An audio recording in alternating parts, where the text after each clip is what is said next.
Good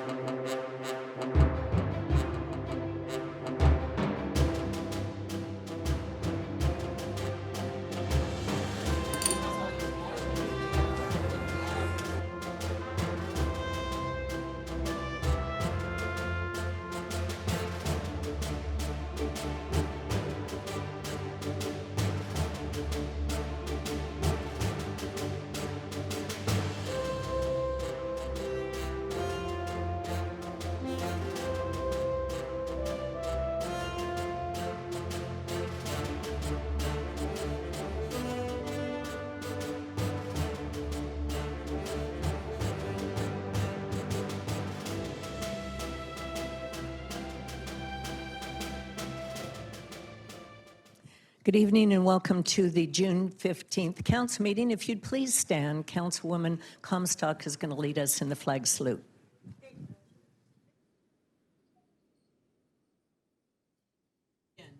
I pledge allegiance to the flag of the United States of America and to the republic for which it stands, one nation, under God, indivisible, with liberty and justice for all. Thank you very much. We have one ceremonial this evening. We're going to be recognizing the 2021 Chino Cultural Foundation Scholarship recipients. I'd like to call up Michelle Knight Reinhardt. She's the Chino Cultural Foundation, one of the board members, and she will be introducing the recipients and explaining a bit about why they received these. Great, thank you. Good evening, everybody. So this year and last year, we were a little waylaid because of COVID. Generally, we give scholarships to students ranging from 9th grade through college. This year, due to COVID and different things students had been going through, we changed our policy a little bit, and this year our scholarships just went to graduating seniors, with the exception of the Gretchen Mccombs Memorial Music Scholarship, which was still available to either a graduating senior or a person who was currently in college. However, this year, all of our recipients are seniors who are going on to colleges or other kinds of academic institutions to pursue their passion in the arts of their choosing. And for the first time this year, he's not here tonight, we're giving a scholarship to a young man who is pursuing filmmaking. So that's pretty cool. So, okay. So we have the Chino Cultural Foundation Youth Arts Scholarships, and those can be for basically any arts.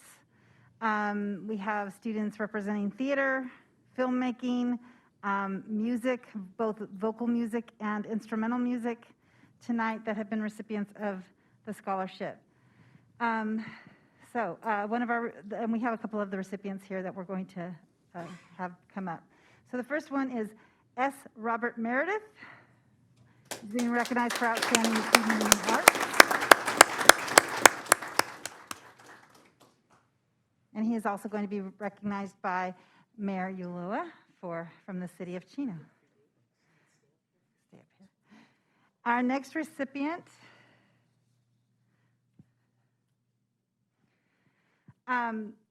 is a young lady who has actually received a scholarship from us before, so has Mr. Meredith, in the past to help her through her high school programs, and that is Win Pai Jun Peng.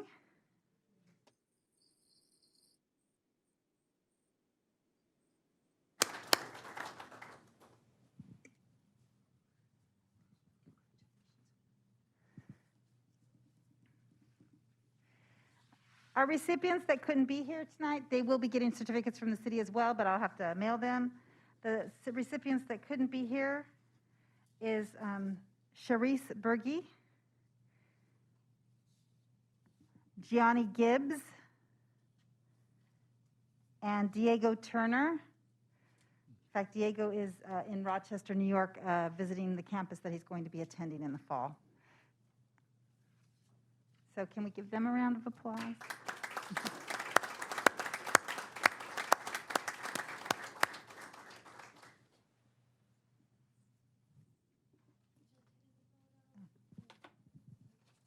We're smiling, can you tell?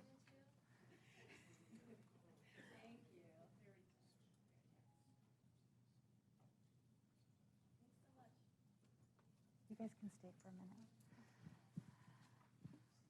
A couple of years ago, after Gretchen Mccombs, who was one of our founding members of the Chino Cultural Foundation, passed away, we established a scholarship in her name, and it is the Gretchen Mccombs Memorial Music Scholarship. This scholarship is a $1,000 scholarship that goes to a student who is either enrolled in college or planning on attending college the next academic year and is planning on pursuing music or music education. So this year's recipient of the Gretchen Mccombs Memorial Music Scholarship is Aiden Murillo.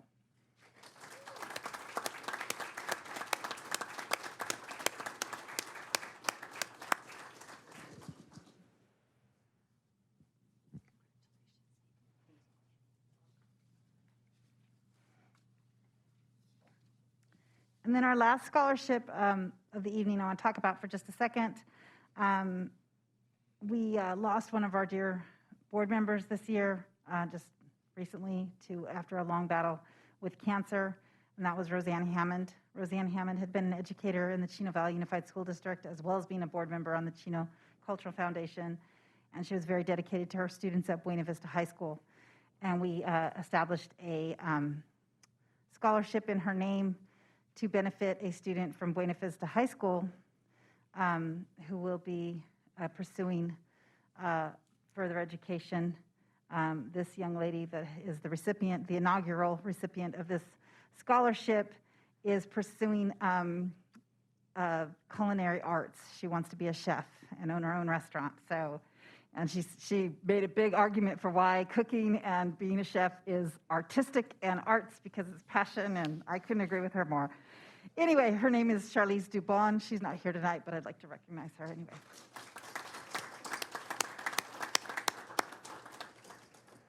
So, congratulations. Thank you, Michelle, and congratulations to all the winners of these scholarships. Thank you for being here this evening.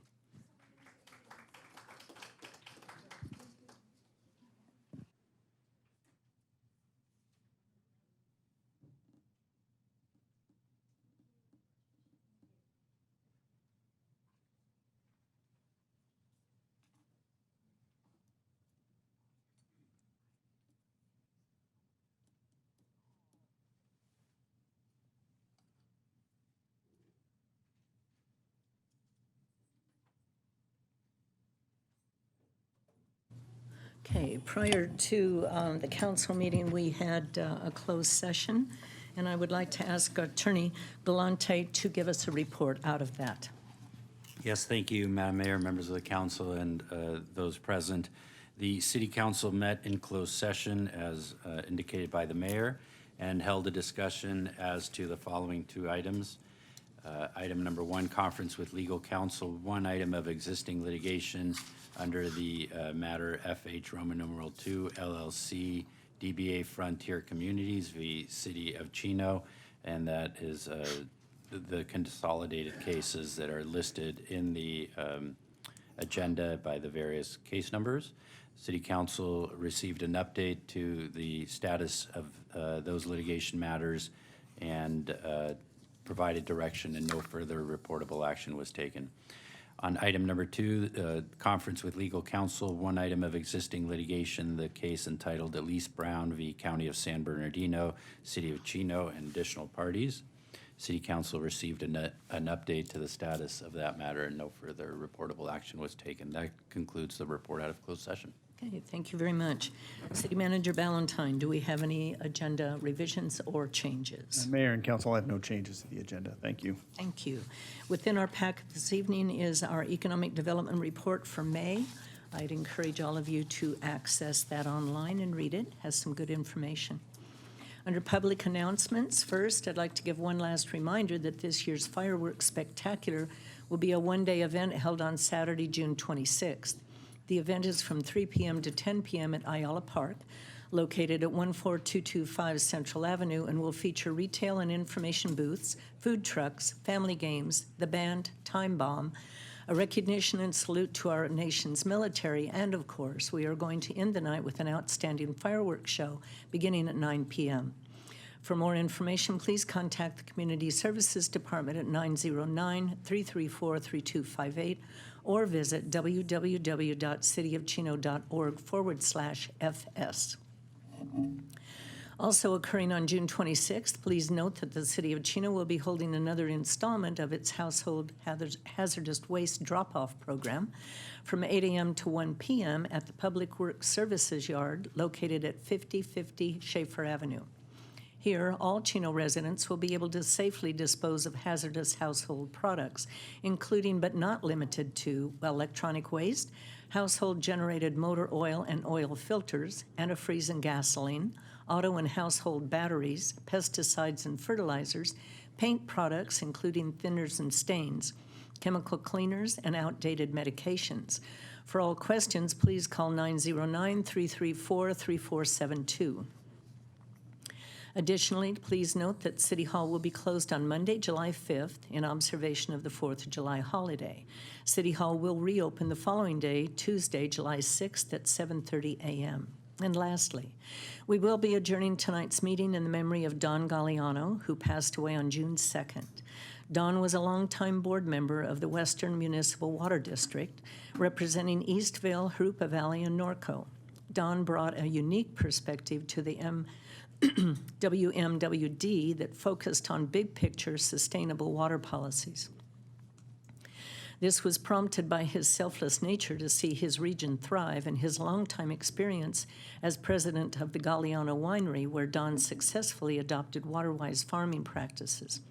Beyond WMWD, Don also served on the Chino Basin Water Master, on the Jurupa Community Services District Board, the National Orange Show Foundation, the Los Angeles County Fair Association, the Western Riverside County Businessmen's Association, and the Jurupa Chamber of Commerce. Beyond his clearly impressive business and public service careers, Don will always be remembered for his big heart and personality, wit, wisdom, and incredible work ethic. He will be missed, and our prayers go out to the Galliano family at this very difficult time.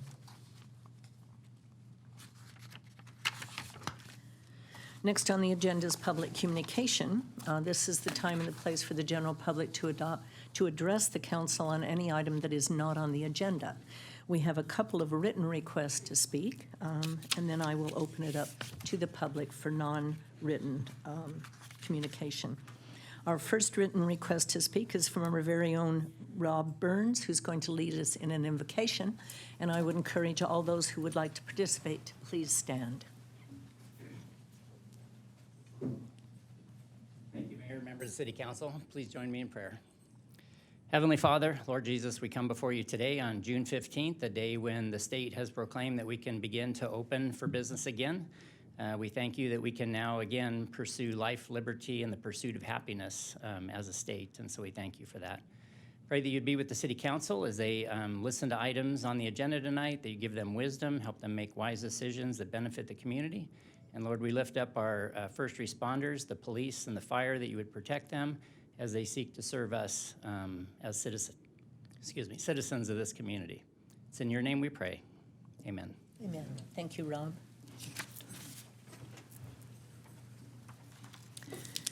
Okay, is there anyone in the audience that would like to address the council on an item that is not on the agenda? Okay, seeing none, we'll move on to the consent calendar. We are going to be pulling item number 2 and item number 16 for separate action. Do any council members wish to have any other items pulled? Okay, seeing none, then I would entertain a motion for the balance of the consent calendar. There's a motion from Mayor Pro Tem Lucio and second from Councilperson Comstock. Please vote. Okay, the balance of the consent calendar passes unanimously. Item number 2 has been pulled, which are the minutes from our regular meeting, June 1st, because Councilmember Comstock was absent. Would entertain a motion for item number 2.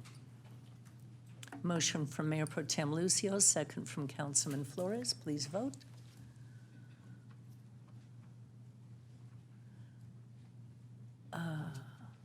You have to abstain. Asked me to vote. Yeah, but you have to My abstain. apologies, Mayor. That's okay. Can we redo that, please, Angela?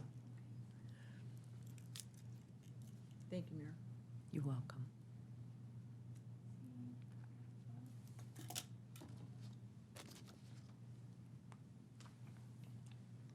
Let me do it right this time, Mayor. Okay, again, oh, now it's switched. Okay, now it's been moved by Councilman Flores, second by Mayor Pro Tem Lucio. The item passes 4 yes with 1 abstention. Item number 16 is Notice of Completion, TDA Bicycle Access Improvements, Project ST 182. This has been asked to be pulled by Stubby Barr. Stubby, do you have a presentation?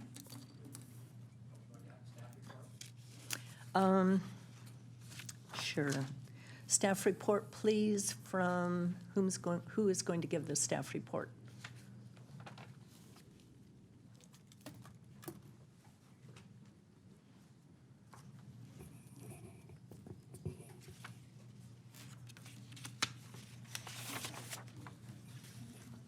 We have a TDA Project 182, it's bicycle access throughout the city of Chino. This project was is part of the TDA, and it was only to address the bicycle throughout the downtown area to connect to our existing bike trails. This funding was originally, the contract was for $165,000, and there's only 2 change orders, including for the total of $2,280,000, and it's been completed as of May 26th of last month. Okay, so this item is to release the retention funds Correct. Release and the issue a notice of completion, correct? Correct. Yes, please. Okay, thank you very much. Stubby?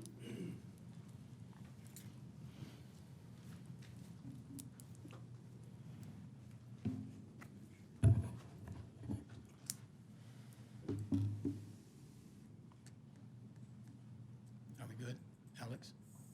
Okay. Thank you, Mayor. Good evening again, council members. This project I've been involved in since, I don't know, October last year, and I've been very disappointed in it. I'm not pleased to be here tonight to make this presentation, but you need to see this. So I'm going to go through this very quickly. It's a very fast presentation. I can give you all of this documentation afterwards if you want it.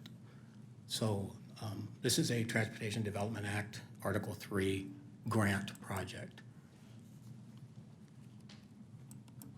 There we go. Thanks, Alex. So these are the plans for the project, which I first looked at these and I'm like, these are strange. These are not traditional plans. These are Landsat photographs, the same ones you would see on, say, Google Earth or Google Maps.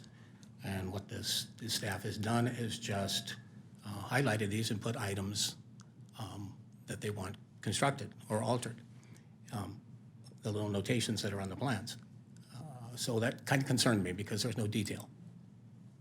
As you can see, the plans, when you zoom in, these are actually part of the GIS overlay from the city. And those little blue lines there where the red arrows are actually the right-of-way designation or what we call property lines. So you can see that the street, this is typical of almost all the streets, they're almost all this dimension, is 60 feet wide, and it includes an area behind the sidewalk of approximately 7 feet. Now that varies on some streets to 5 feet and increases to 9 feet on other streets. But in all but a couple of the locations that you'll see, this is the situation. So I was concerned because of the placement. So the one thing that I agreed with was on the first page, there is this note that where the signs are to be installed, that they're to provide a 5-foot ADA path. Now, the language is not technically correct, but the intent is there. So when this came to council, if you remember, I cautioned council about the sidewalks and making sure that this was done properly because of the condition. So to my surprise, in December, I observed the crews, this gentleman here, installing this sign. I believe it was the 9th of December, right in the middle of the sidewalk. And this one is particularly perturbing because the parking lot, not only is there adequate right-of-way, but the entire parking lot is owned by the city. So I sent this notice of violation to the city, cautioning them again about the striping and also noticing all of the code violations and what they needed to do. Their response, which was not given to me, but to the contractor, was to produce a second set of revised drawings where they instructed all the little red X's and the red notations are for the contractor to remove those signs and to also omit some of the painted sharrows that you see on the streets. And that is reflected in their change order. You can see there's 136 of the signs that are removed and taken back to City Yard, which does not provide any benefit to the public. And they offset this cost. You notice that this is almost a net zero change order by removing 136 of the painted sharrows, which had not been installed yet. So credit versus increased cost. However, what you're seeing now is a flash of 79 signs that were not removed that still are obstructions in the sidewalk. You know, the majority of this work is in the old city proper, where the sidewalks already have enough obstructions and are in bad enough shape. The code does not allow you to create any more obstruction. Our policy, the one that you adopted in December of 2019, does not allow it. And top it off, where these signs were removed, the contract requires, as is the standard, this is standard in Public Works, standard in the Green Book, Chino's policy, and also Caltrans standards, which are required to be followed on TDA projects, that you cannot patch sidewalks. You have to remove the section and replace it. However, that's not what happened. What they did was they drove the sleeve, the little metal post, down into the ground below the level of the asphalt and threw a handful of Play-Doh on top of it. So here's a representative example. There's 120 of these that are documented. You surely would not want someone to come and jackhammer a hole in the walk going to your house and then patch it like that. So in addition, these are examples of the lane striping. I don't have time to go into what's wrong with each one of them that I cautioned them about. And also the crosswalks that were installed. You can see that gouge in the street there. That's actually where they ground off the crosswalk, which was in the proper location, and moved it to a location that violates the code. So we have 15-some intersections that have crosswalks now that are going to have to be redone. They don't meet code, and or the entire crossing is going to have to be redone where the crosswalks were added. It's stalled out again. There we go. And then lastly, these are the sharrows. These are the little marks that you see painted on the pavement, which indicate to motorists and bicycles that they're sharing the lane. So the TDA requirements require that all of the work be done in compliance with the California Highway Design Manual. The Highway Design Manual follows Streets and Highways Code exactly and says that Caltrans prescribes the marking requirements, that's the MUTCD, and that local agencies are required to follow them.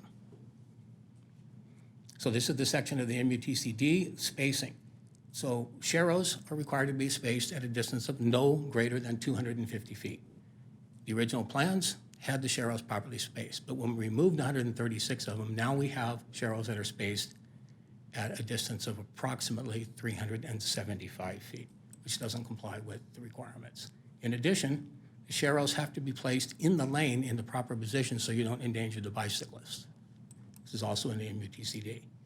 The proper position is in the middle of the usable portion of the lane, and in the case, most of the cases in Chino, that's 8 feet. You see the gray area is the danger zone for the door. You want to make sure that the sharrow is within the center of the usable portion, which would, in our case, be the sharrow about 2 feet off center line for most cases where the usable portion is only 8 feet. Instead, we have the sharrows painted in the door zone. In every single case except for a few locations on 10th Street where the street is wider, the sharrows are painted 7 feet off of the center line, which only applies if that lane is 14 feet or wider, not including the parking lane. So, thank you.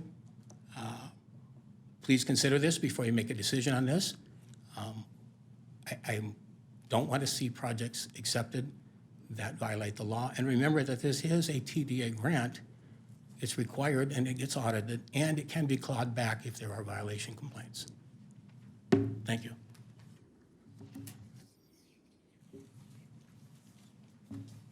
Thank you, Alex.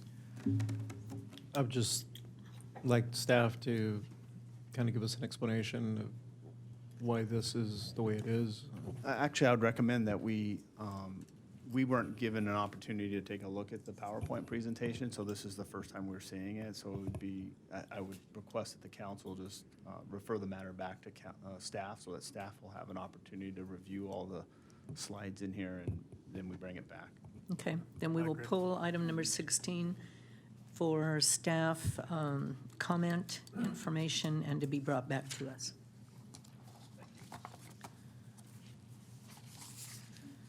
Okay.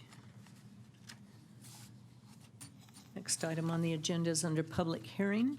Item number 21, the 2020 Urban Water Management Plan and 2020 Water Shortage Contingency Plan. This is to conduct a public hearing, approve resolution number 2021-044, adopting the 2020 Urban Water Management Plan and 2020 Water Shortage Contingency Plan, and authorize and direct the city manager to file a CEQA notice of exemption with the clerk of the San Bernardino County as supervisors. I'd like to declare the public hearing open and ask for a staff report from Amanda Coker, our Utilities Engineering Operations Manager. Good evening, Mayor, members of the City Council. Every 5 years, the city is required to update and adopt an urban water management plan in accordance with the California Urban Water Management Planning Act of 1983. In addition, there is a new requirement to prepare a water supply contingency plan every 5 years, which was created in response to the prior severe drought from 2012 through 2016.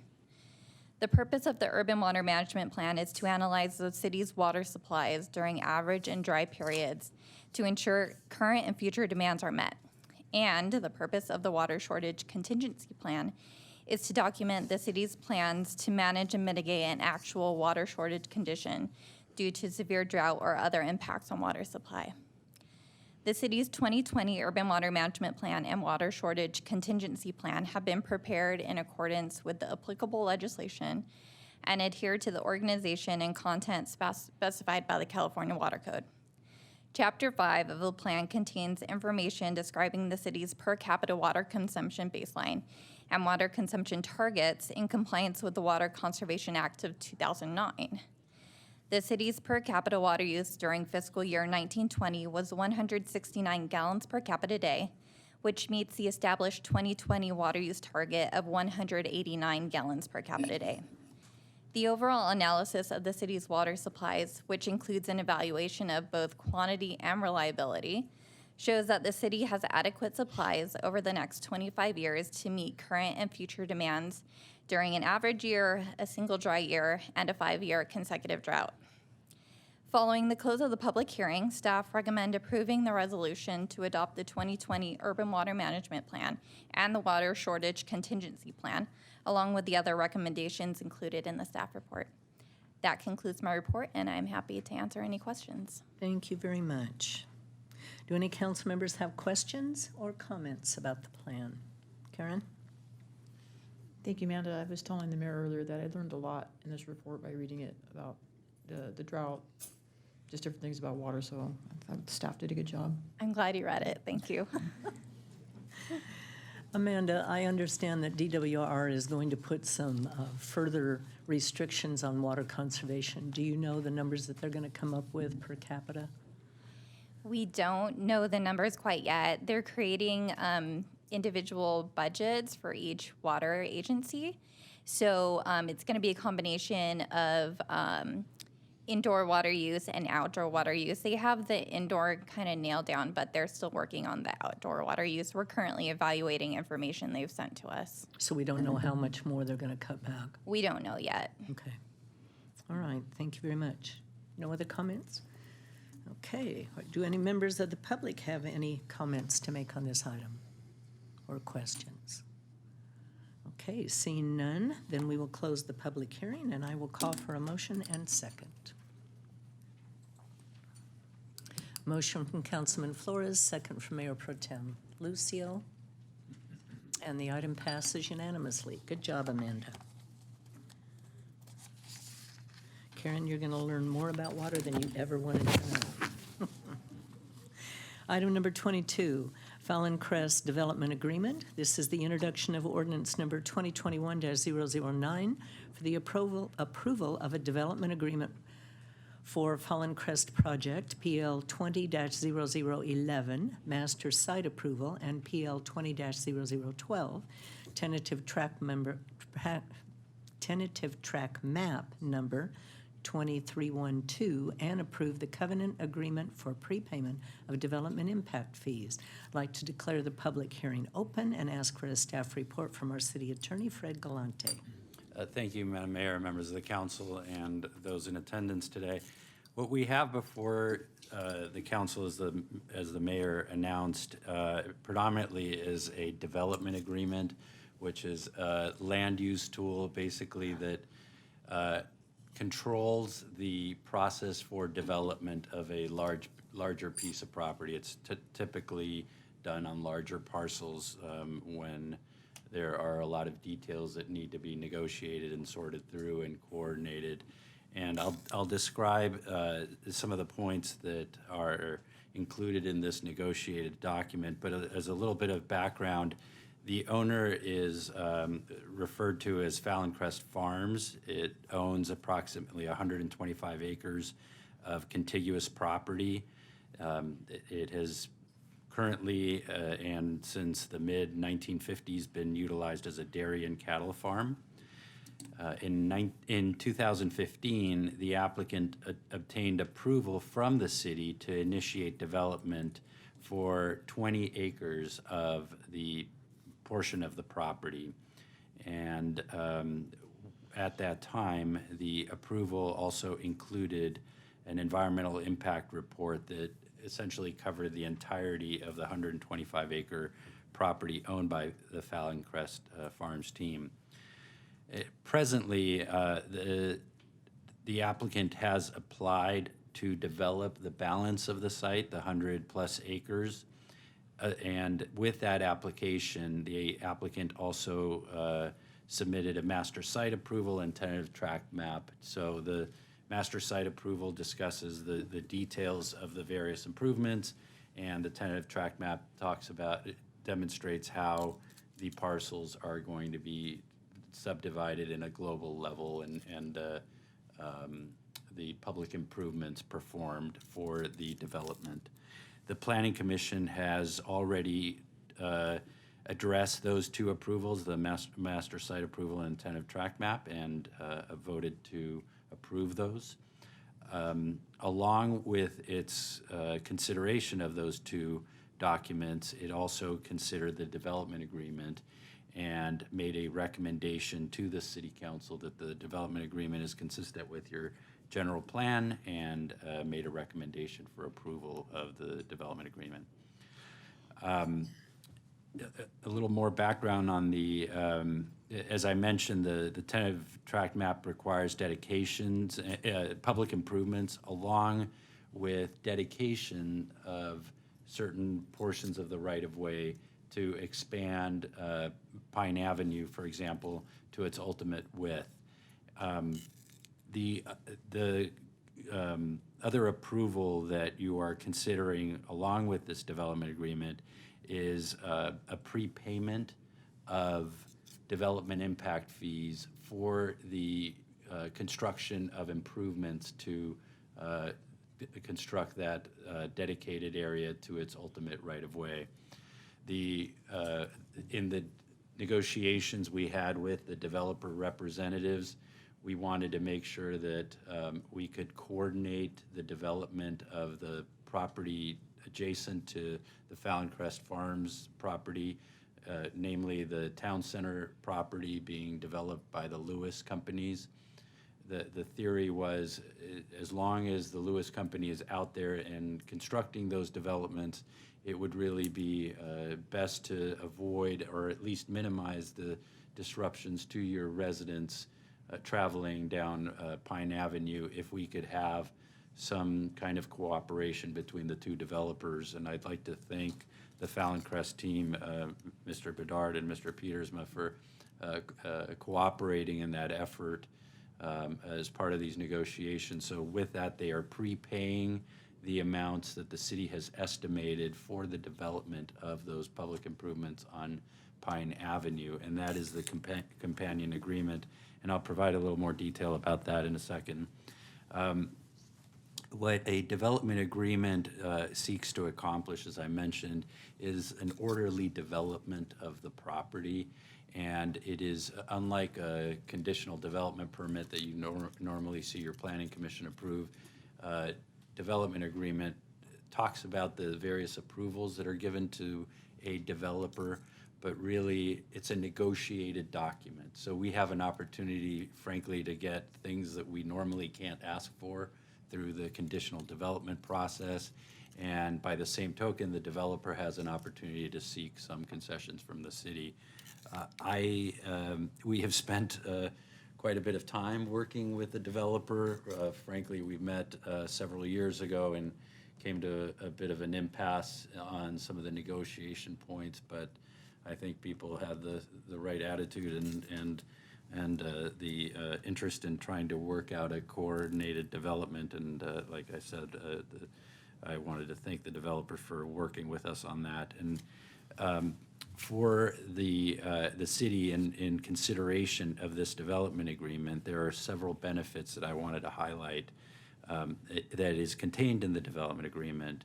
It provides for the development of more parkland for public use than is required under the strict requirements of the Chino Municipal Code. So they've provided additional recreational benefits to those inhabitants of the area.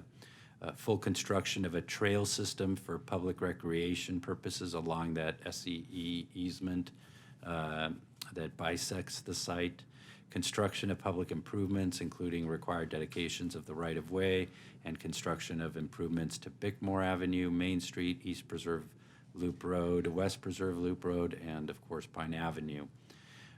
Coordination and orderly timing of development, and I think that is a key item that I know your development services director wanted to see, because as you know, within that area, there are various developers wishing to improve their property, and having a lack of coordination would be really a challenge to your development and public works department. So this agreement accomplishes that. It also compels the construction of additional low-income and moderate-income housing facilities within the city, and it provides for general development of the site to ensure a desirable, attractive, and functional community environment for the residents. So with that, a lot of the development agreements, from the developer standpoint, they seek to lock in fees like development impact fees. This agreement does not do that. So as the city council updates the fees, those development impact fees will increase.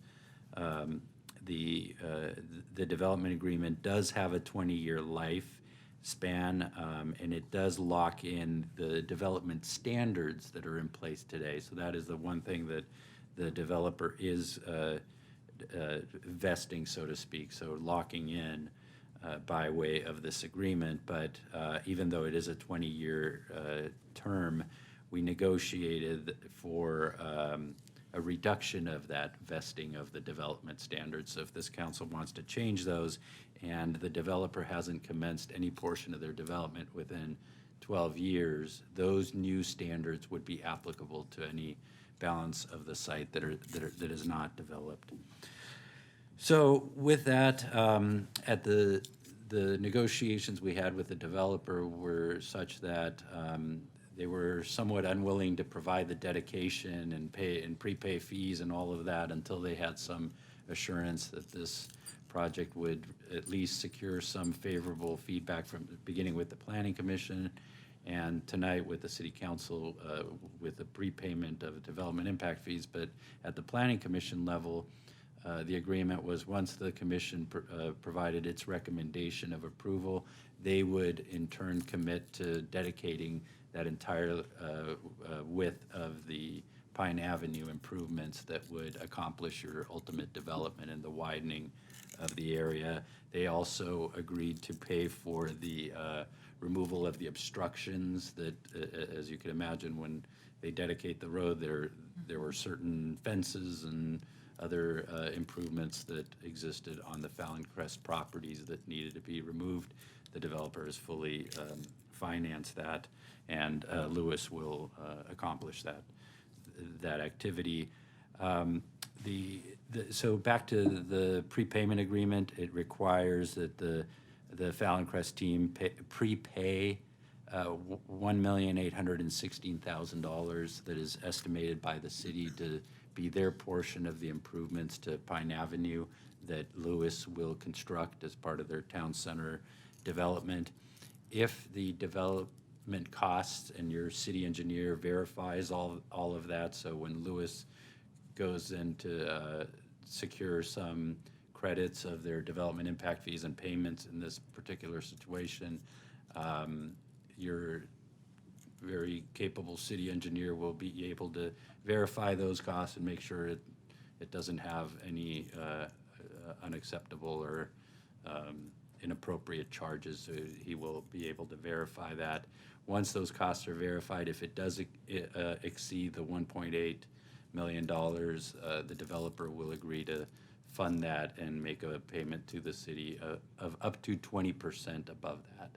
Now, there was a little bit of a change since the posting of the agenda, and the developer's attorney alerted me to this slight disagreement, but frankly, the only difference is that should it increase, the costs exceed that 20% cap, any additional amount would just be built into your development impact fees for the future. So it would be shared by the area, and the theory being that the improvement of that area of the road is an improvement shared by all of the developers in the area. So I'm able to recommend that additional change. And for anyone interested, the prepayment agreement has some slight modifications. I gave your city clerk a couple copies of that redlined agreement. And the final thing I'll say is, by your action earlier, you've also approved the companion piece, which is the Lewis Company's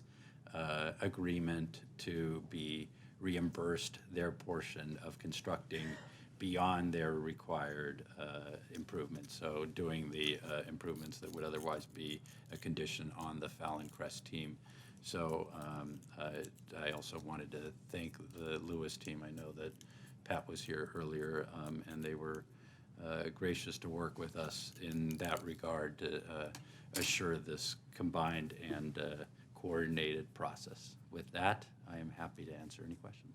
Well, I know thank you you. have your whole development team here present as well. So we do, and I understand Mr. Jason Lee, who is representing Fallon Crest, is here. I'd like to invite you to speak if you'd like. Thank you, Mayor Aloha. Good evening, Mayor, council members. My name is Jason Lee. I'm representing the Fallon Crest project. I'd like to thank Fred Galante for the efforts and Matt Ballantyne and his development team.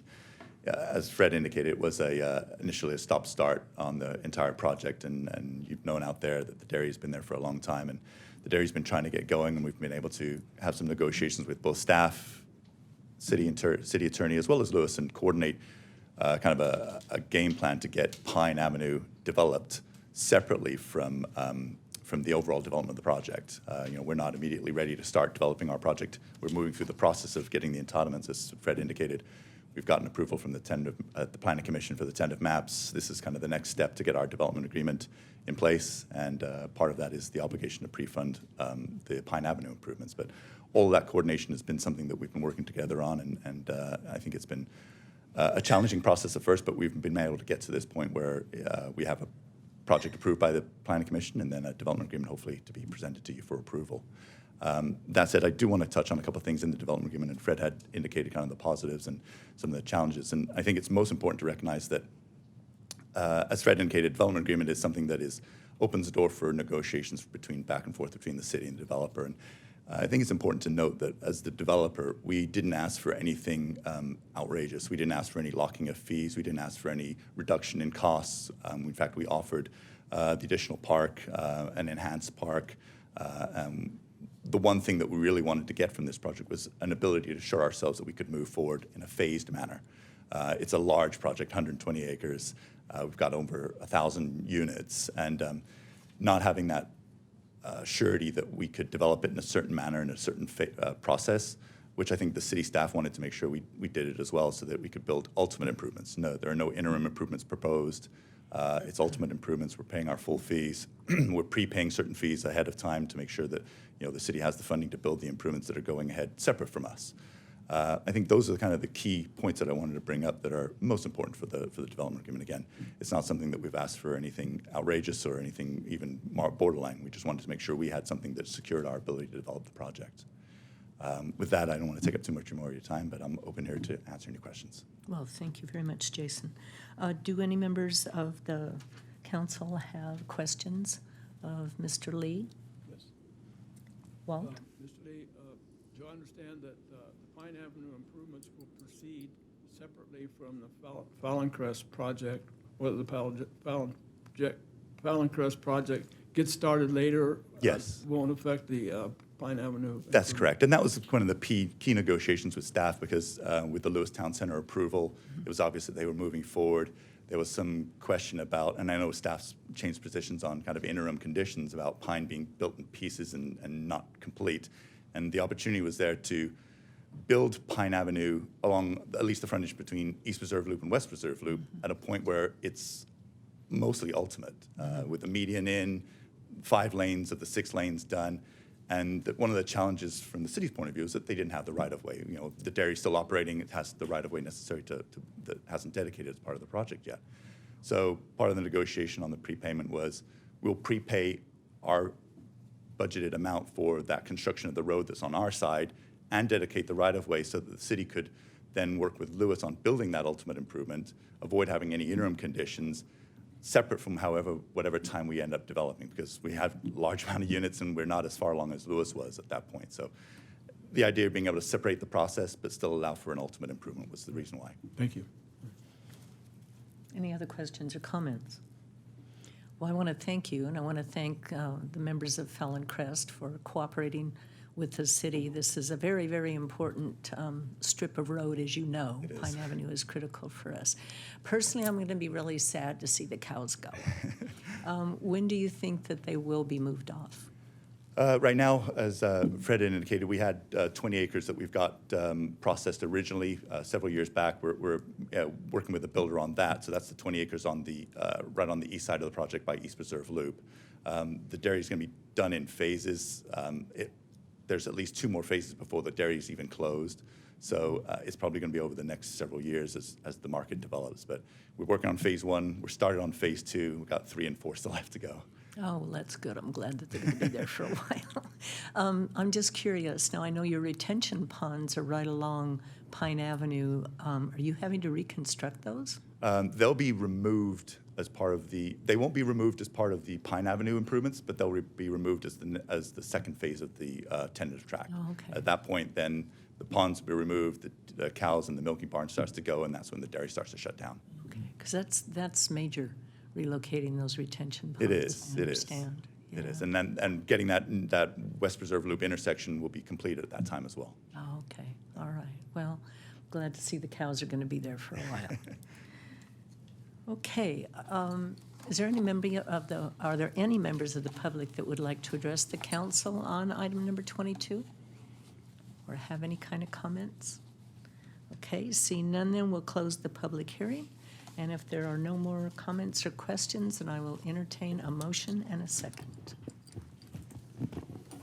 It's a motion from Councilman Pocock, second from Mayor Pro Tem Lucio. And before the roll call, there is an ordinance component to this, so if I can, Fred? I know Okay, you I love won't these. say the vote yet. I just Thank said you. the So- motion and the second. Thank you. There are essentially 2 key approvals. It's an ordinance approving the development agreement as well as the prepayment agreement, as I mentioned. And part of that includes the ordinance, as I mentioned, and reading that title is ordinance number 2021-009, entitled An Ordinance of the City Council of the City of Chino, California, approving a development agreement by and between the City of Chino and Loyola Properties 1 LP, a California limited partnership, and Ronald C. Petersma and Christine B. Petersma, trustees of the Petersma Family Trust, dated February 15, 1992, and that's reading by title only and waiving further reading. Thank you, Mayor. Okay, and the item did pass unanimously. So congratulations, gentlemen. Next, under no new business, is item number 23, Strategic Plan 2021. This item is to adopt the City of Chino's Strategic Plan 2021, establishing the city's vision and mission statements and core organizational values to guide and foster work plans to meet the city's goals. Our staff report this evening will be provided by our Deputy City Manager, Vivian Castro. Good evening, Mayor and council members. For your consideration is the City of Chino Strategic Plan 2021. This 2021 strategic plan is a reworking of the city's last strategic plan, which was adopted in the year 2000, so quite a while ago. This document is to serve as a roadmap for the city that provides transparent, coordinated, and accountable city action. A work group of representatives from each of the city's department has been meeting since March 2018 through February 2019 to provide an update of this plan. Their recommendations found that the city's vision, mission, and organizational values as stated in the 2000 plan were still applicable and required only minor edits. That draft plan was reviewed by EMT, by the Executive Management Team, and the City Council in 2019, but the document was not formally adopted. Work did continue in the interim, however, on identified council priorities, such as the housing element and the Parks and Recreation Master Plan.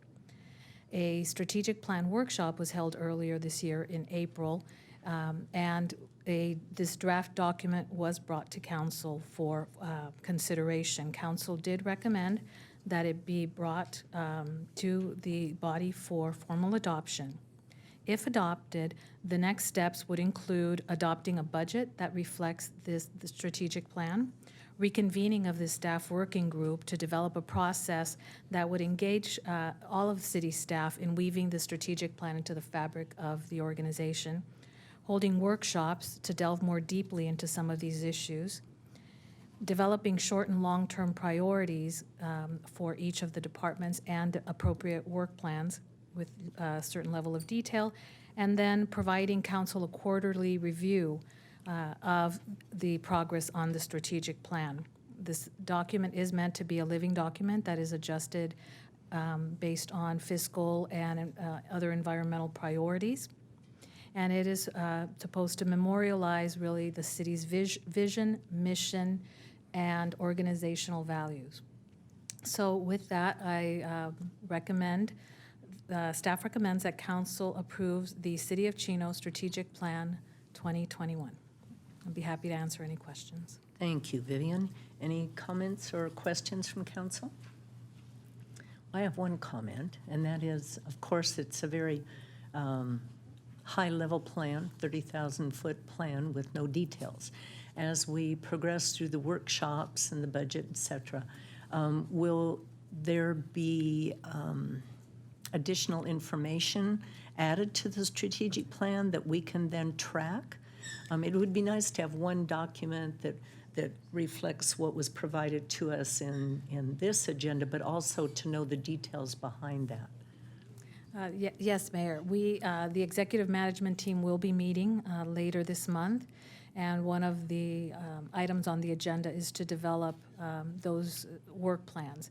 So the work plans really will provide the detailed timelines, action items that are supposed to be completed, and as to ensure to hold staff accountable and to make sure that we stay on track, that will be brought to the council on a quarterly basis for review. So once those work plans are developed, we will bring that to you, and then periodically to determine what needs to be adjusted and make sure we're on track. Okay. I know it's going to be a living document, and I certainly, for one, would appreciate a reference somewhere, maybe our website or whatever, where we can look at the total picture of the strategic plan. what the goals are and what the details are in our timeline. So I would very much appreciate something that we can refer to as we proceed in the future. Thank you, Mayor. And we do foresee that work group, we are going to reconvene the work group, and part of that, the purpose of the work group is to really develop that engagement plan. You know, how are we going to get the message out there to staff and to the community so that it doesn't, fall by the wayside in 5 or 6 years, so that it continues to be a document that's the pillar of what we do. Okay, we don't want it to be something that's stuck on the shelf and forgotten again for another 10 years. Karen? Just want You to had tell you, comments? just want to tell you thank you, Mayor. welcome. Staff's doing a lot of good work with that. You're welcome. Okay, with that, I would entertain a motion then. Motion from Councilman Flores, second by Mayor Pro Tem Lucio. Walt? Oh, didn't I do it? Just don't push the wrong way. And the item passes unanimously. Thank you, Vivian. Item number 24, fiscal year 2021-22 city budget and appropriations limit. This is to adopt resolutions number 2021-045, -046, and -047, approving and adopting the city budget for fiscal years 2021-22, approving and setting the appropriations limit for fiscal year 2021-22, and approving amendments to the city's classification and salary schedule. Our staff report this evening will be provided by our Director of Finance, Mr. Rob Burns. Good evening, Mayor and members of City Council. So I hope to add the first level of detail to our strategic plan right now, as our budget, we believe, was developed utilizing the strategic plan elements. The budget was developed with the organizational value of fiscal responsibility and was key to the underlying development of the city's budget for tonight. So with that, the budget being presented tonight is essentially the same as was presented at the May 19th workshop, with a few notable exceptions. After the budget workshop, the city received $7.5 million of funds from the American Recovery Plan Act. So we implemented that, or we inserted that into the budget for this current 2021 fiscal year. Additionally, we're going to receive a second tranche of that $7.5 million, for 21-22. So we implemented that as well. So therefore, for the current projection, we, at the budget workshop, presented revenues over expenditures to the general fund of $4.6 million. Now that's going to be $13 million. Additionally, for the fiscal year 21-22 budget, for the general fund, we presented a $2 million loss, and now that's going to be a gain of $5.1 million. So it should be noted that these are one-time monies, that we have to utilize those for particular purposes. Those purposes have not yet been determined. So there could be a possibility that some of this money is transferred out of the general fund to maybe do some water or sewer projects, depending on what the city decides. Additionally, we inserted the Norton cul-de-sac project to be funded by SB1 gas tax funds. So that's in the budget as well, as additionally, the Pine Avenue projects that are being funded by DIF monies. Finally, the 21-22 budget sets aside $2 million for disaster emergency reserves. It sets aside $11.2 million for working reserves, and total reserves for 21-22 should be $62 million, which is 66% of our annual operating costs. Additionally, I'd like to thank Sherry Beckett and Brittany Mello for doing all the work they do on the budget, putting it all together, multi-hundred-page document, and so we really appreciate their efforts on that. So that concludes my report, and I'm available for any questions. Thank you very much, Rob. I have to tell you, our community is blessed. Okay, would anyone in the audience like to address the council on the budget? Okay, seeing none. Any comments from council members? Cool. Well done job, staff. Like I said, our community is truly blessed. Somehow, we always seem to come out okay. So it's with a great deal of pleasure that I ask for a motion and a second to approve the budget. Motion from Councilman Flores, second from Councilperson Comstock. And the item passes unanimously. Good job, Rob. And tell Sherry, thank you. Item number 25, annual contract amendments, renewals, and purchase orders. This is to authorize the city manager to enter into annual contract amendments or renewals and to issue blanket purchase orders for fiscal years 21-22. Our staff report this evening will be provided by our purchasing manager, Daniel Vest.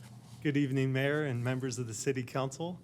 So in the adopted budget for fiscal year 2021-2022, there are appropriations for routine supplies and services utilized by staff to carry out their department's goals and objectives. Per the city's purchasing policy, contracts and purchase orders that exceed $50,000 require City Council approval. Staff has prepared a comprehensive list of contracts and purchase orders for your approval. These contracts are for routine supplies and services that are necessary for regular ongoing operations in the city. It's staff's recommendation that you authorize the city manager to enter in these annual contracts and to execute all necessary documents on behalf of the city. That concludes my report, and I'm available for any questions. Thank you very much, Daniel. Any council member questions? Any questions from the audience? Okay, seeing none, I would entertain a motion in a second then, please. Motion from Mayor Pro Tem Lucio, second from Councilman Flores. Item passes unanimously. Item number 26, award of fiscal year 2021-22 contracts and agreements, Public Works Department. This is to award various fiscal year 2021-22 Public Works Department contracts and agreements and authorize the city manager to execute the necessary documents on behalf of the city. Our staff report this evening will be provided by Austin Postavoit, our management analyst. Thank you. Good evening, Mayor Ulloa, council members, members of the public. The Public Works Department oversees and manages many critical service areas, including maintenance, facility operations, and capital improvements. Staff are able to effectively execute necessary services and programs by contracting with a variety of service and commodity providers who supplement the efforts of staff. As you saw with the report that our purchasing manager just presented, when it is allowable and advantageous, staff typically renew agreements to allow for additional years of service. However, once all allowable renewals have been exhausted, staff works with the purchasing division to develop competitive procurements. Several integral public works contracts and agreements are set to expire on June 30th of this year, and staff resultantly requested, received, and evaluated proposals and bids for the solicited services. The following vendors represent the recommended awardees based upon staff's qualitative and cost evaluations respectively, with corresponding contract amounts budgeted for fiscal year 2021. Please bear with me as I read through these. I want to make sure that I touch on all of them. So the first vendor that we recommend award is for General Pump Company, Inc. in an amount of $111,300 for on-call well and pump repair services. W.A. Rassick Construction Company, Inc. in an amount of $200,000 for water distribution system repair services. Kirtley Construction Incorporated in an amount of $60,000 for water distribution system repair services. Morton Salt, Inc. in an amount of $450,000 for the purchase of bulk solar salt for the city's water treatment facilities. Univar Solutions USA in an amount of $100,000 for purchase of bulk hydrochloric acid for the city's water treatment facilities. Alpha Petroleum Transport Incorporated in an amount of $200,000 for transportation and disposal of non-hazardous brine waste. Eurofins Eaton Analytical in an amount of $80,000 for drinking water analysis and related services. LAE Associates, Inc. in an amount of $360,000 for on-call civil engineering services for CIP projects. And Transtech Engineers, Inc. in an amount of $500,000 also for on-call civil engineering services for CIP projects. In addition to approving the listed fiscal year 21-22 Public Works Division contracts and agreements, staff recommends that council approve allowable contract renewals and authorize the city manager to execute necessary documents on behalf of the city. That concludes my report, and I'd be happy to answer any questions. Thank you very much, Austin. Any council questions? Any questions from the audience?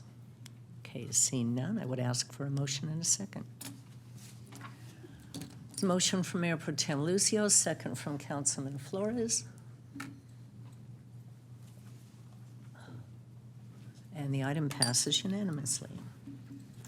Item number 27, contract approvals, Social Work Action Group, or we call them SWAG. Approve a contract with SWAG in the amount of $193,704 for fiscal year 2021-22. Ted Bistarkey, our Community Services Manager, will provide us with the staff report. Good evening, Mayor and members of the City Council. City of Chino works diligently. Your microphone turned off. There we go. Okay. The City of Chino works diligently to provide a variety of programs and services to assist homeless persons with information and resources such as food, clothing, shelter, and applying for health insurance. The Chino Police Department has also formed a quality of life team and crisis intervention team to specifically deal with the city's homeless population and those suffering from mental illness. While these programs have yielded some success, staff does not have the resources to provide the intensive case management intervention services needed to address such a large scope of needs, especially those suffering from mental illness or substance abuse. Since February 2019, Community Services and Police Departments have been working with Social Work Action Group, SWAG, to provide intensive case management in the field, resulting in over 50 homeless persons exiting the streets.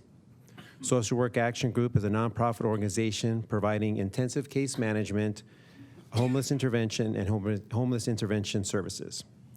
This contract will provide 2 full-time case managers at 40 hours per week, provide intensive case management, which is in addition to the services and programs the city already has in place. SWAG will provide homeless prevention resources to individuals and families at risk of homelessness and provide consistent and intensive case management services to individuals living on the streets.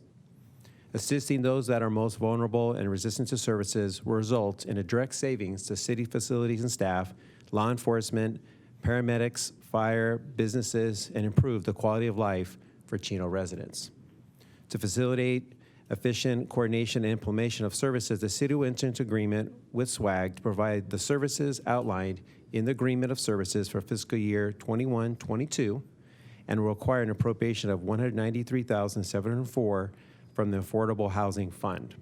Staff's recommendation is to approve a contract with Social Work Action Group in the amount of $193,704 for fiscal year 21-22 and authorize the city manager to execute all necessary documents on behalf of the city. This concludes my report, and I can answer any questions the council may have at this time. Thank you, Ted. Any questions of Ted about SWAG? I have a question.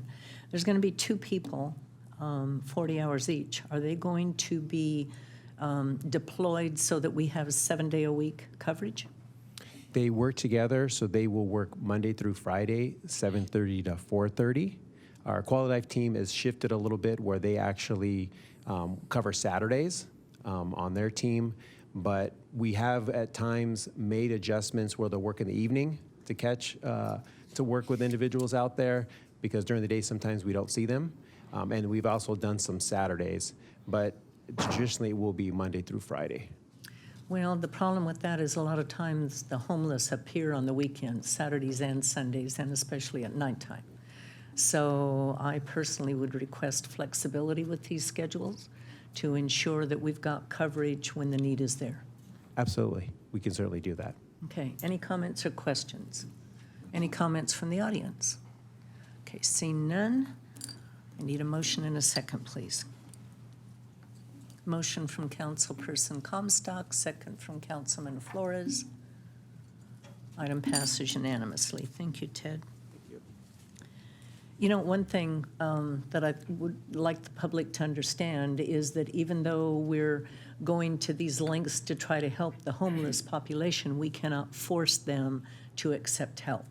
So we still have some individuals that are on the street that we have tried, gosh, I think the contact is like over 100 times with one particular person who still is on the street and she refuses to leave.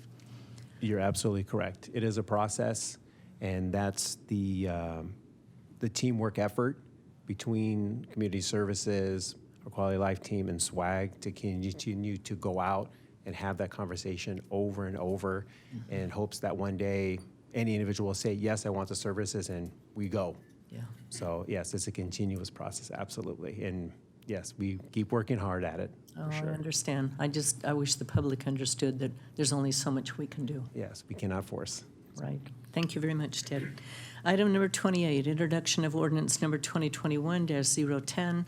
Approve the introduction of ordinance number 2021-010, changing the name of the grantee associated with franchise agreement to transmit oil, gas, and other substances by pipeline in the city of Chino. Our management analyst, Jack Morgan, is going to provide our staff reports this evening. Thank you, Mayor and members of the City Council. So tonight for your consideration is an ordinance that would codify an administrative change to an existing ordinance we have, and that ordinance is 2004-027. Since we're going to be really changing that ordinance, I'll just kind of delve into what that ordinance is about. That ordinance granted a franchise agreement to Pacific Terminals, LLC, and that was to maintain a pipeline to transport oil and petroleum and gas. They had acquired it from Southern California Edison at the time. And the particular locations of that pipeline is along Edison Avenue. It actually runs from Euclid all the way to Pipeline. It's on Pipeline Avenue, more towards the southern portion of Pipeline, as well as Eucalyptus near the Chino and Chino Hills border. So that's where the pipeline is at. Pacific Terminals LLC, they had acquired it in 2004. And then in 2009, they became a direct subsidiary to Plains Marketing LP. And after acquiring that, they changed their name to Plains West Coast Terminals LLC. And at that time, the council codified that via an ordinance. And so tonight is a similar action because we had Zenith Energy Holdings Terminals LLC. They, per approval from the California Public Utilities Commission, acquired membership interest in that company. And after doing so, they went ahead and changed the name to Zenith Energy West Coast Terminals. So really, the ordinance tonight would go ahead and acknowledge and consent to that change. And in doing so, Zenith will have all the rights and obligations that's currently in ordinance number 2004-027. It should be noted that those pipelines they're not active, and they have not been active throughout the term of this current agreement. However, Zenith will be required to pay an annual fee, and with CPI increases over the past years, for 2020, that was $13,412. So really, this would just acknowledge that they've acquired interest in the current company, and in accepting that, they will go ahead and be obligated to all the terms of that ordinance. So with that, I recommend that the council approve the introduction of ordinance number 2021-010, and that concludes my report. I'd be happy to answer any questions. So you noted that the lines are not being used. Are there any plans to utilize those lines? I don't believe so. They haven't indicated that they would use that. In purchasing membership interest in Plains West Coast Terminals, they ended up acquiring assets that are around the greater Los Angeles area. And so I think in doing that, now they're acquiring everything. So they're going through this process of really having to go to the cities where these pipelines are within their streets to make sure that change is noted. They did not indicate that they were going to make those lines active. If they did, they would have to increase their performance bond amount and their insurance amounts, and they'd have to work with the city on that. So, but again, they were just, at this point, they were going through the administrative change, and they're already able to, or willing and able to make that payment of the $13,000. So if they take action to permanently abandon those lines, I guess we would be notified, correct? That is a requirement in the franchise agreement, that they'd have to notify you and notify the city and take whatever action is necessary to remove any obstructions and minimize any harm. Okay, and they'd have to notify us also if they want to reactivate those lines. Absolutely. Okay, very interesting. Any comments, questions? Any comments or questions from the audience? Okay, seeing none, we need a motion and a second, please. And there's an I know, Fred, just wait.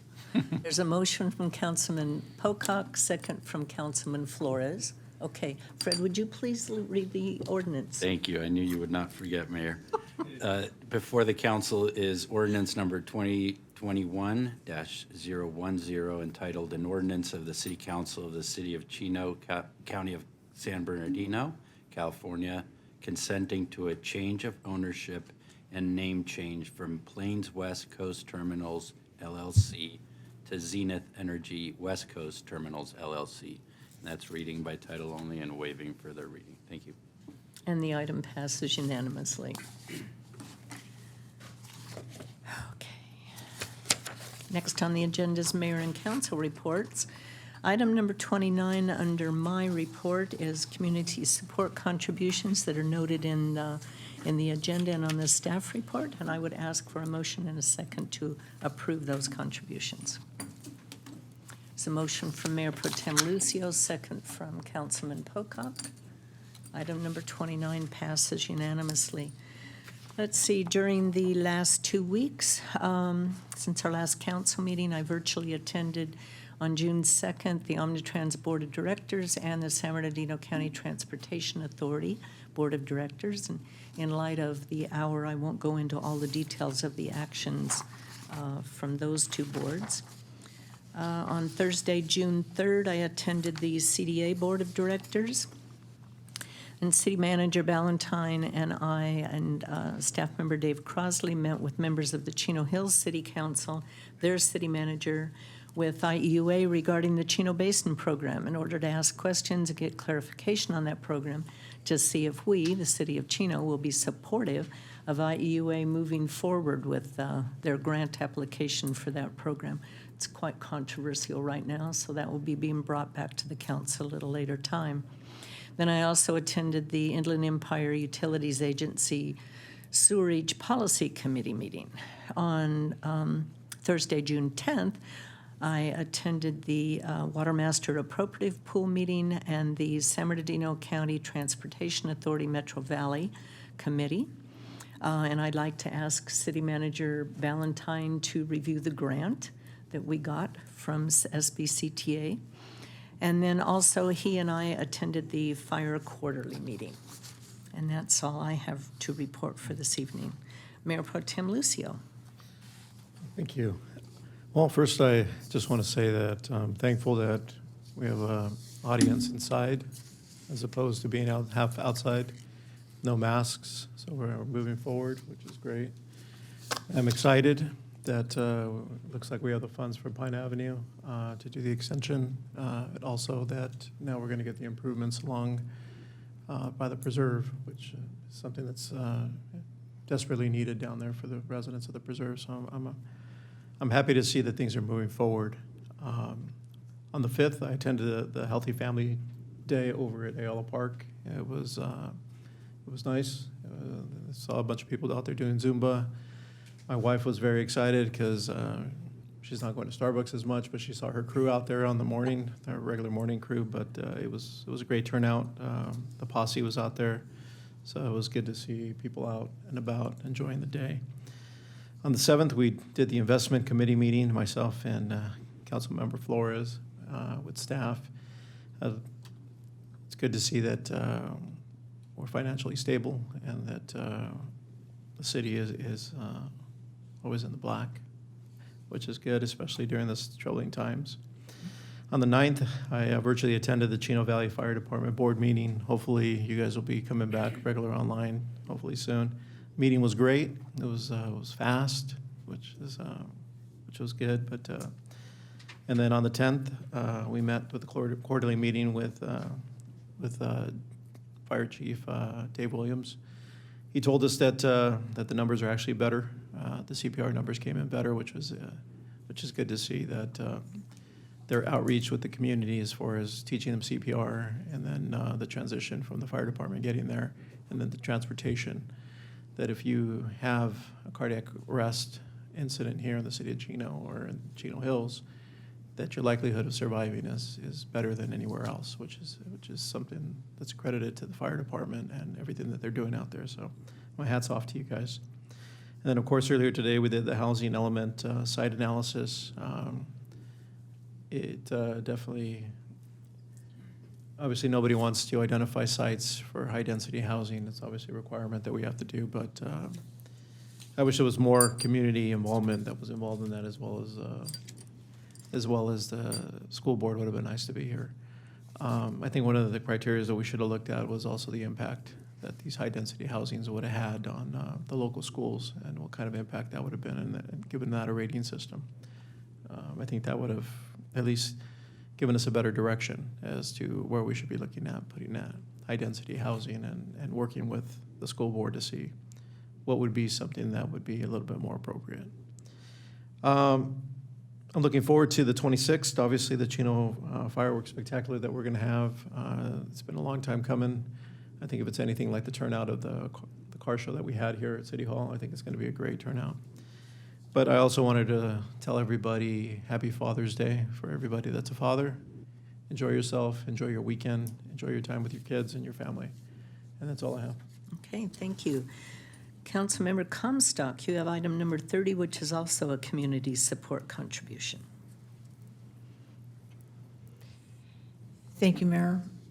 I would like to ask for the council's support to approve a community fund contribution of $1,000 to the Chino Kiwanis Club. It was actually my friend Tara Walt Pocock's idea to help fund some of that money over to the Chino Kiwanis Club in order to host a concert down in the preserves for some of our residents down there. So I'd like to ask for the council's support on that. Okay, then we need a motion and a second. And there's a motion from Councilman Flores, second by myself. Item passes unanimously. Rest of your report? In addition to that, Mayor, on Tuesday, June 8th, I attended a meeting with Chief Simmons and Dr. Reich and some concerned community members about social justice here in Chino. I actually sit on the Healthcare Service Alliance with Dr. Lally, which helps to provide healthcare services here in Chino and Montclair to some of our underserved community. And some of these community members were just wanting a better understanding of what we do here in Chino to advance some of those issues. Of course, have been just at the forefront. I can actually say between Dr. Reich and Chief Simmons, I was very, very proud of some of the things that we could talk about that we do and engage our community in conversation. So not exactly sure what would be next for that group of people, but it was good first conversation with some people who wanted to do good and help. And what I took away from it potentially was that some of these members wanted to join some of our faith-based collaborative and maybe bring something similar we have here in Chino to the West End or to the Montclair area. So that was very nice. On June 9th, I attended a meeting with the city manager, Chief Simmons, and Sergeant Olden at the Amazon Distribution Center that's off of Merrill. And some of the problems we've been having with trucks on and off the truck route in the south end of town, I honestly do believe that some of that is complicated by the construction improvements we have going on down there, specifically to Merrill, because both east and westbound lanes are closed. But it was a very good meeting. I felt like the executives at Amazon were genuinely interested in hearing our concerns. As you know, Chino is not the first city that Amazon has brought their operation or trucks to. They were very open-minded to our concerns and wanted to work with us in order to help improve that situation down, and not just to the preserve, but throughout our entire community. Trucks are rolling through our entire community, and trucks are good. They're a sign of commerce and vitality to our community, but we just want them to stay where they belong and on the truck route. So that was a very productive meeting, and they told us they were also going to have somebody from their, what was the name that they called it, Matt? Their Government Affairs. Government Affairs Office was going to reach out to us. They have reached out, so we'll be setting up that meeting. So that was positive. I was out of town, but I wanted to express my condolences to the family of Sergeant Dominic Vaca for their loss. Just tragic, and my condolences and sympathy to their family.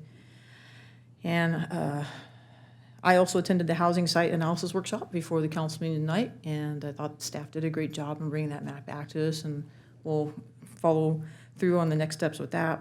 And then I virtually watched the school board meeting after I got back from vacation, and there was a pretty good discussion from both the board and some of their legal representation about moving Preserve to the school, the second school in the Preserve, getting that school hopefully to construction. So they posted a timeline. There was a lot of support from several members of the board, and a lot of parents were in attendance as well there to express their concerns and the urgency of bringing that school online because of the capacity that Cal is presently at. I also want to wish my dad and the fathers in our community a happy Father's Day, and that concludes my report, Mayor. Thank you. Thank you, Karen. Councilmember Flores, you have item number 31, which is a community support contribution as well. Yes, thank you, Mayor. I just Turn asked on for, your mic. Or is it on? it's on, yeah. Oh, okay. I just asked for the city council to approve a community support fund contribution in the amount of $500 to Chino National Little League. Okay, we need a motion and a second.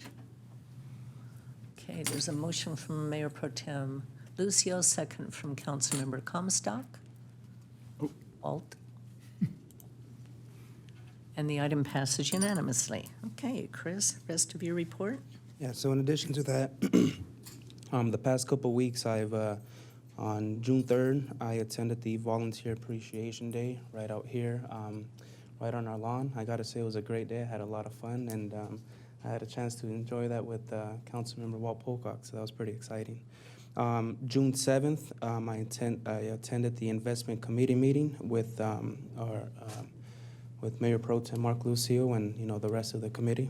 Let's see, June 15th, I attended the Housing Element Site Analysis Workshop, so that was pretty fun. But with that, that concludes my comments, Mayor.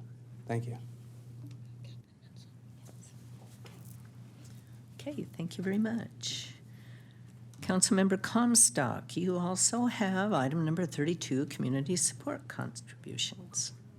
Pocock, what did I say? Comstock, whoops, Pocock. It's one of those nights, Mayor. It is one of those nights. Thank you. I would ask the council to support me on contributing $2,500 to the Chino Kiwanis for the concert to be at Founders Park down in the preserve. $1,000 to the Chino Valley YMCA for their sustaining fund, and $1,000 to Isaiah's Rock for their food giveaway, and $500 to You Choose. Okay, we need a motion and a second, please. Motion from Councilmember Flores, second from Councilmember Comstock, and the item passes unanimously. Rest of your report, please. Thank you.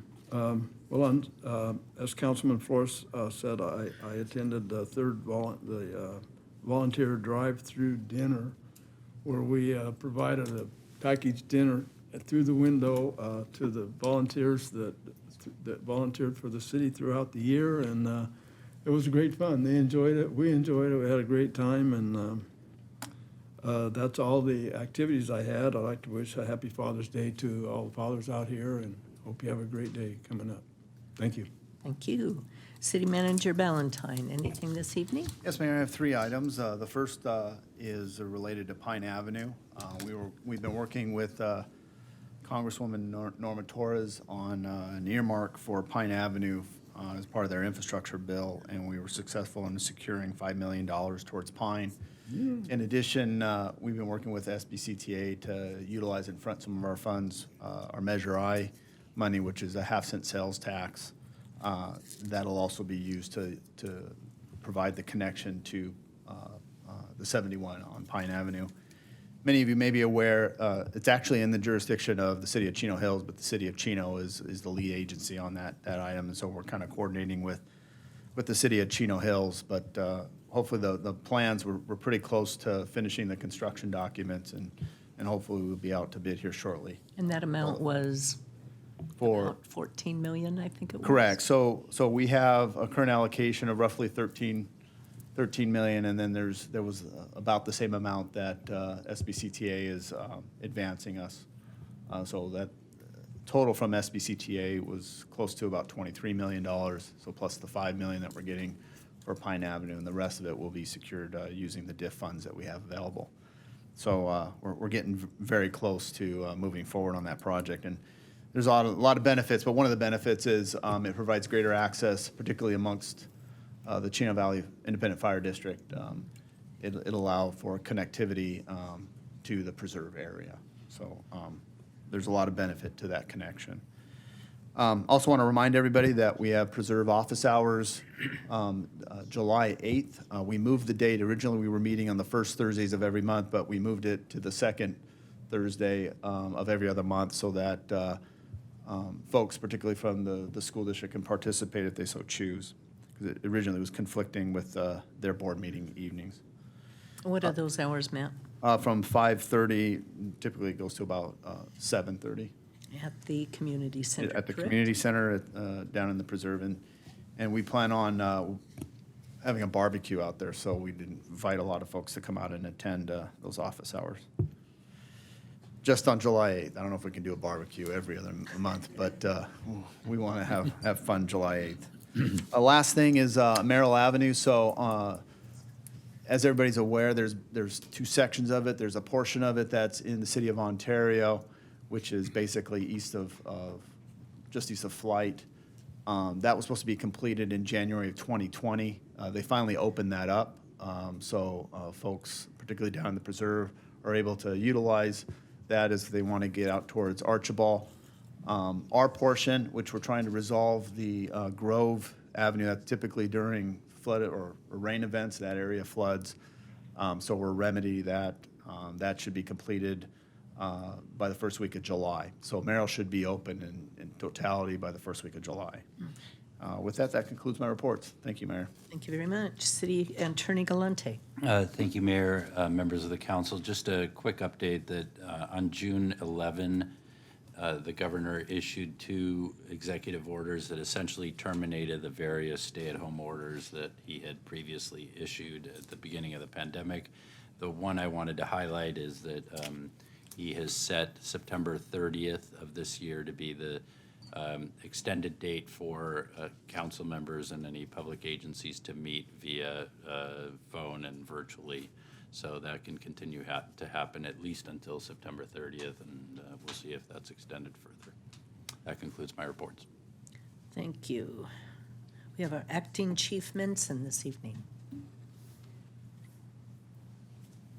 Good evening, Mayor. I want to talk about, with this being our last meeting before the 4th of July, I want to talk about what the police department is doing in preparation for the 4th and what we actually will be doing on the 4th. So currently our special enforcement team is conducting undercover operations and attempting to buy illegal fireworks that are being sold online. So that's taking place right now. Our quality of life team is handling complaints that we're receiving from residents. If they have a neighbor that's lighting off illegal fireworks, our quality of life officers are going to that residence, making contact with them. And what we found some success with this, because there's a lot of times where the homeowner doesn't know that there's somebody at the house, where there'd be a son. In one instance, it was a son lighting illegal fireworks when the homeowner wasn't home. And it seems to solve the problem. So there's a couple of ways of people can report this. Is by calling the Chino Police Department or by downloading the department app. And there's a tab on there to report illegal fireworks. So, and then just on the 4th, like always, we will have a large contingency of our officers working both to handle the increase for calls for service and then also dedicated for fireworks enforcement. And we want everybody to enjoy the 4th, but also remain safe. Mm-hmm. And then just lastly, we have our community forum that's scheduled for next Thursday. This is a follow-up from the one that we had last year, the Healing Your Land. This is titled Conversation with the Community. So it's a little bit different of a makeup, a diverse panel that we have in place, but it's at the Chino Police Department next Thursday at 6 p.m. in our community room. That's all I have, Mayor. Kevin, with the explosion of the home because of illegal fireworks over in Ontario, do you find that people are more apt now to call in and report neighbors that are firing off fireworks? We do. And the challenge we're finding right now is there seems to be a shortage of fireworks. So a lot of the online trying to find where it used to be, as Councilmember Comstock would know, and we've done this for several years, trying to buy illegal fireworks off the internet, off of some websites, it was like shooting fish in a barrel. And now it has become very difficult. There is not a lot of people selling them because there's not a lot of it available. So obviously last year was, the amount of fireworks that was lit last year was the most I've ever seen. It was horrible. It was crazy. So We used them all last year, basically. so with obviously through COVID and everything else, there seems to be a shortage of both legal, safe, and sane, but the illegal ones as well. Well, it's good if there's a shortage of illegal ones, but I know around our neighborhood, Mike, you can probably attest to this, they've been shooting them off now for several weeks. It wasn't you? And that's good. And that's what we're asking. If you know of a resident that's doing that, even though, as far as an address, even if it's not, we'll go out the next day and we'll make contact with them. And we found some good success in having the conversation with the homeowner and explaining what's going on. And usually it's not the actual homeowner that's lighting them off. It's a family member that's living there. Okay, well, thank you very much. I just wish you the greatest success in catching them. Thank you. Thank you. Okay, Dave Williams, Battalion Chief. You're here this evening. I am. Good morning, Mayor, Council, and staff. Honey, it's evening. Or evening, I'm sorry. The other morning, yeah. I understand. It's a long day. We stay here long enough, it might be the morning. It might be. I just wanted to make mention, I got a few calls this evening. There was a fire, there was a haze in the sky. Many of you might have seen it coming in, so I just wanted to make the residents aware that that fire is actually out in the Santa Fe Dam area of Irwindale, so not to be alarmed here locally. It is getting hot with the fireworks show upon us on the 26th. We will have extra staffing out there, so I would encourage the residents as you see the fire department out there in their cart, please make sure you stop them, offer them a water, ask them questions, solicit their needs if you have a need for them. We will be out there in force, so please make sure that you know that. And then with respect to the day of the 4th, we will be upstaffing an extra fire engine, a water tender, and an extra chief officer for that night. Again, to Captain mentioned last year was a bit of a melee, so we will have extra staff, and we're aware of that, and we will also be having additional chief officers over at the dispatch center, the Chino Dispatch Center, to make sure that we're all working together. Okay. And I think that's all I have unless there's any questions. Well, I would like you to go into a little bit more detail about what Mark reported on with the survival rate of heart attacks and stuff, because you gave us some really good information. Absolutely. So if the community's not aware, actually, Mayor Pro Tem Lucio, thank you for the props you mentioned that the fire department.